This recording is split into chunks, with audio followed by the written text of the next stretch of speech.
अमित राज तलमालपुर घाट।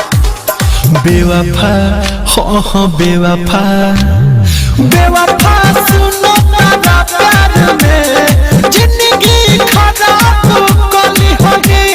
बेवफा सुनो तारा प्यार में जिंदगी खराब कली होगी। चारों ओर बायन हरिया है अब, चारों ओर बायन हरिया है अब, यही कैसन रहिया धली हनी। बेवफा सुनो तारा प्यार में जिंदगी खराब कली होगी। बेवफा सुनो तारा प्यार में जिंदगी खराब कली होगी।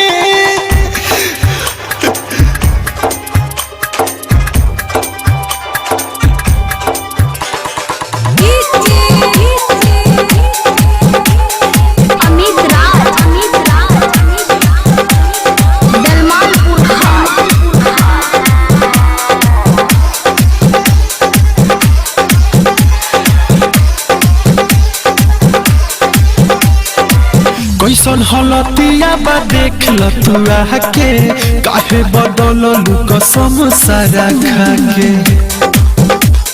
ए बेवफा कैसन हलतिया बा देख ल तू आके, काहे बदल कसम सारा खाके। तू तो खुश बाड़ू पियावा के पाके, ओ करे नमावा के मेहंदी रचा के। ऐसे अनजान बने लुकाहे, ऐसे अनजान बने लुकाहे, इहे बतिया दिलावा पली हनी।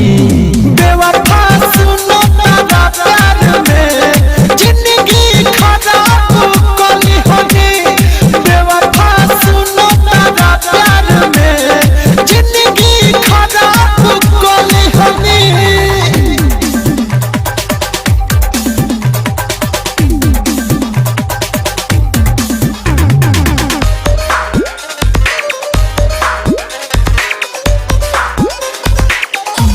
म्यूजिक बाय डीजे अमित राज तलमालपुर घाट।